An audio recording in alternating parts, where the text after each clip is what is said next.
Hello students, welcome to A to Z Pariksha. तो आज के আমরা ডাব্লিউপি কেপি এসআই মেইনস এর ডেসক্রিপটিভ জিএস এর লাইফ সায়েন্সের কিছু প্রশ্ন উত্তর দেখব। ঠিক আছে, তো আমি অনন্যা ভিডিওটা স্টার্ট করছি। যদি ভালো লাগে তাহলে লাইক করে দিও, যারা নতুন দেখছো অবশ্যই চ্যানেলটাকে সাবস্ক্রাইব করে নিও আরো নতুন নতুন ভিডিওর আপডেটস পাওয়ার জন্য। তো দেখো, আজকে আমরা লাইফ সায়েন্সের যে প্রশ্নগুলো দেখব, প্রথমে 1 নম্বর প্রশ্ন বলেছে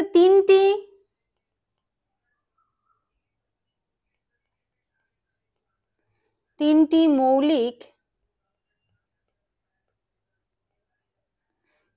মৌলিক ও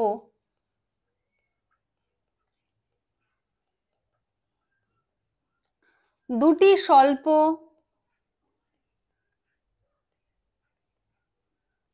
মৌলিক উপাদানের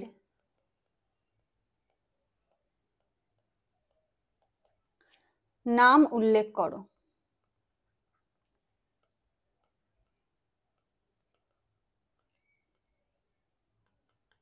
ঠিক আছে, তো এরকম যদি প্রশ্ন আসে যে তিনটি মৌলিক এবং দুটি স্বল্প উপাদানের নাম উল্লেখ করো, তো কিভাবে অ্যান্সারটা লিখবে? ধরো এখানে প্রথমে একটা বক্স করলে, ধরো তুমি একটা কালি ইউজ করেই লিখছো। তাহলে প্রথমে হেডিং করবে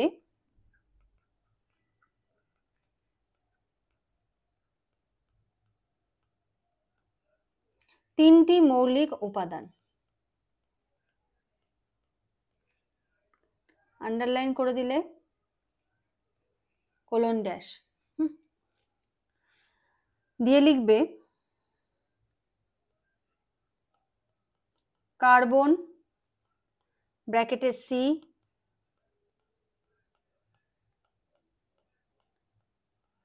হাইড্রোজেন ব্র্যাকেটে এইচ,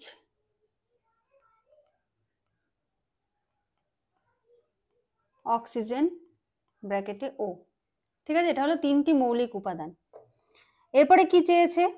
এবার যদি তুমি দুটো কালির পেন ইউজ করো, হ্যাঁ, বা যদি ওখানে ধরো লেখা থাকে যে দুটো কালির পেন ইউজ করা যাবে, এরকম যদি কিছু ইনস্ট্রাকশন থাকে, কারণ ইনস্ট্রাকশন তো চেঞ্জ হয় অনেক সময়, তো দুটো কালির পেন ইউজ করলে ধরো তুমি কালো কালি দিয়ে হেডিং করলে দুটি স্বল্প মৌলিক উপাদান, দুটি স্বল্প মৌলিক উপাদান। অ্যান্সার কি হবে? অ্যান্সার হবে বোরন ব্র্যাকেটে বি ও জিঙ্ক জেডএন। ঠিক আছে, এবার এই চ্যাপ্টার থেকে আরেক ধরনের প্রশ্ন আসতে পারে। 2 নাম্বার কোশ্চেন, উদ্ভিদের পুষ্টির ক্ষেত্রে লৌহ ও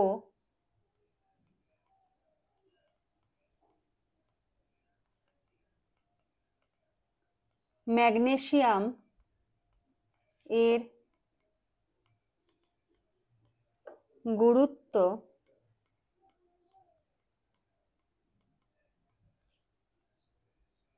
আলোচনা করো। ঠিক আছে, পরীক্ষায় মার্কস কেমন থাকবে? ধরো 1 + 1 থাকলো = 2। তাহলে প্রথমে আমরা কিসের বলেছে? যে উদ্ভিদের পুষ্টির ক্ষেত্রে লৌহ এবং ম্যাগনেসিয়ামের গুরুত্ব। তাহলে হেডিং করব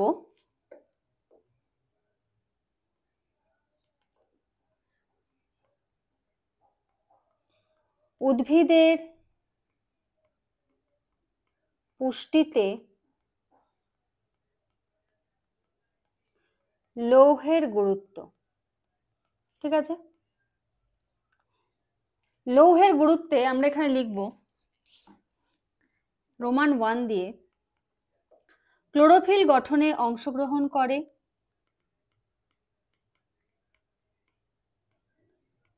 ক্লোরোফিল গঠনে অংশগ্রহণ করে। আর 2 নাম্বার লিখব শ্বসনে সহায়ক উৎসেচক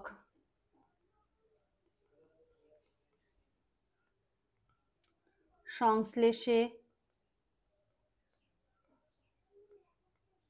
সাহায্য করে। ঠিক আছে, উদ্ভিদের পুষ্টিতে এটা হলো লৌহের গুরুত্ব। সেম ভাবে এবারে আবার পরেরটা লিখব যে উদ্ভিদের পুষ্টিতে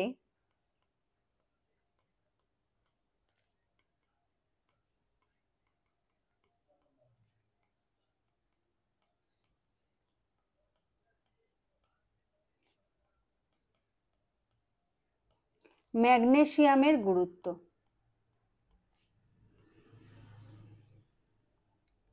ম্যাগনেসিয়ামের গুরুত্ব।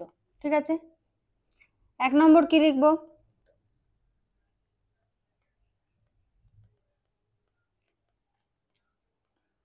ক্লোরোফিল গঠনে মুখ্য ভূমিকা নেয়।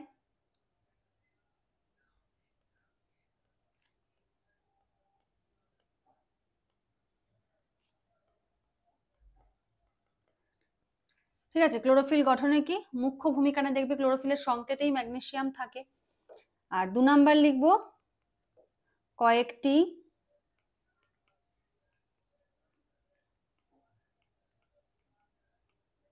উৎসেচক সৃষ্টিতে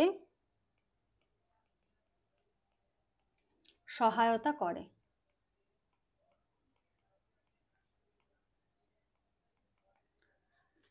ঠিক আছে, আচ্ছা তোমাদের জন্য একটা কোশ্চেন থাকবে,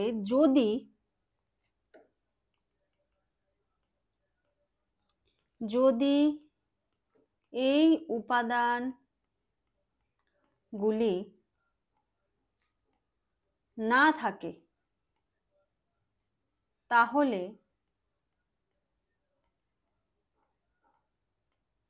উদ্ভিদ দেহে কি রোগ হয়। ঠিক আছে, এটা হলো তোমাদের জন্য HW থাকলো।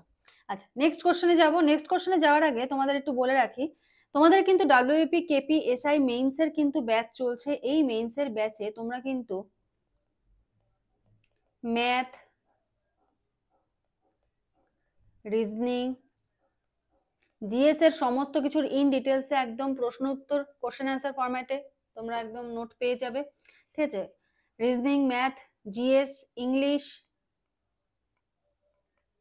একদম বেসিক থেকে শেখানো হচ্ছে, যাতে তোমরা নিজেরা লেখার দক্ষতা অর্জন করতে পারো। ঠিক আছে, আচ্ছা ইংলিশ আর হলো বেঙ্গলি। ঠিক আছে, এই সমস্ত কিছু কিন্তু করানো হচ্ছে। কোর্স ফিস কত রয়েছে? 999। কিন্তু প্রথম 50 জনের জন্য কিন্তু ডিসকাউন্ট রয়েছে। ঠিক আছে, ডিসকাউন্ট সম্বন্ধে জানতে হলে স্ক্রিনে দেওয়া নাম্বারে যোগাযোগ করো, যোগাযোগ করে সমস্ত ডিটেলস জেনে নাও। সব ক্লাস কিন্তু তোমাদের লাইভ হবে,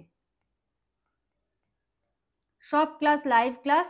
আর লাইভ ক্লাসটা হলো রেকর্ডিং হবে, এবং তুমি যদি কখনো কোনো কারণে ক্লাস মিস করে যাও তো ওই রেকর্ডিংটা দেখতে পারবে। ঠিক আছে, একদম মেইনস পর্যন্ত, যতদিন না তোমাদের মেইনস এক্সাম হচ্ছে সেই মেইনস পর্যন্ত কিন্তু তোমাদের এই ক্লাসটা কন্টিনিউ হবে। ঠিক আছে, চলো এবার পরের প্রশ্নে যাচ্ছি। কোশ্চেন নাম্বার 3,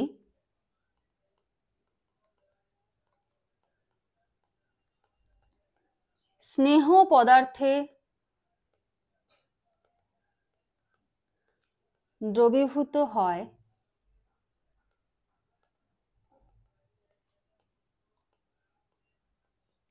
এমন একটি ভিটামিনের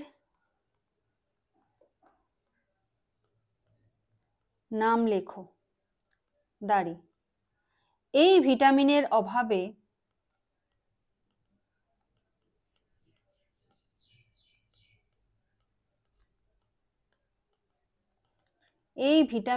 অভাবে কি রোগ হয়?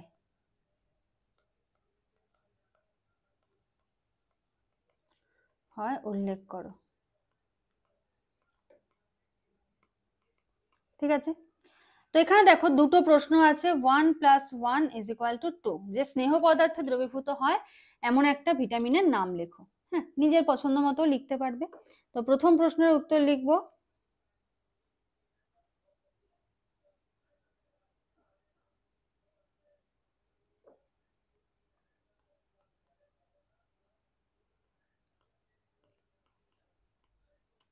স্নেহ পদার্থে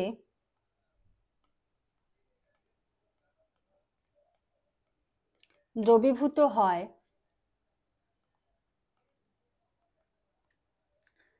এমন একটি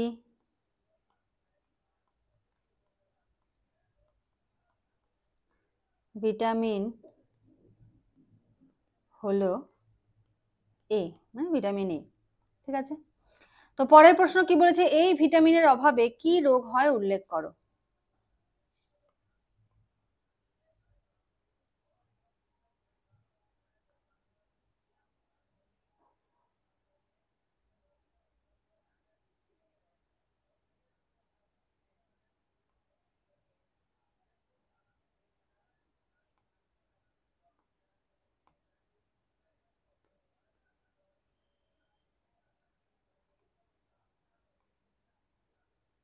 চলো পরের প্রশ্ন,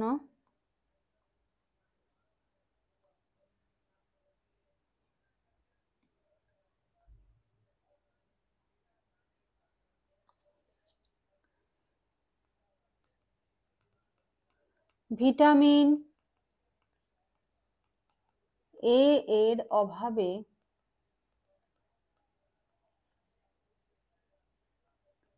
যে রোগ হয়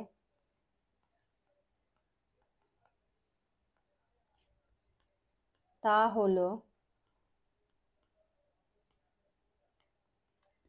রাতকানা। ঠিক আছে, তো এভাবে কিন্তু তোমরা কোশ্চেনটার অ্যান্সার লিখতে পারো। ঠিক আছে, এরকম প্রচুর ক্লাস কিন্তু অলরেডি আপলোড করা রয়েছে, WBPSI এর প্লেলিস্টে গিয়ে তোমরা কিন্তু পেয়ে যাবে। ঠিক আছে, আর আরো যদি কিছু ডিটেলস জানার থাকে ক্লাস সম্বন্ধে, তোমরা স্ক্রিনে দেওয়া নাম্বারে যোগাযোগ করতে পারো। তোমাদের কিন্তু উইকলি 3 ডেজ করে ক্লাস হয়। ঠিক আছে, সপ্তাহে 3 দিন করে কিন্তু তোমাদের ক্লাসটা চলছে। তো চলো আজকের মতো এখানে শেষ করছি, নেক্সট ক্লাসে আবার দেখা হবে, কথা হবে। আজকের মতো এইটুকুই, থ্যাংক ইউ।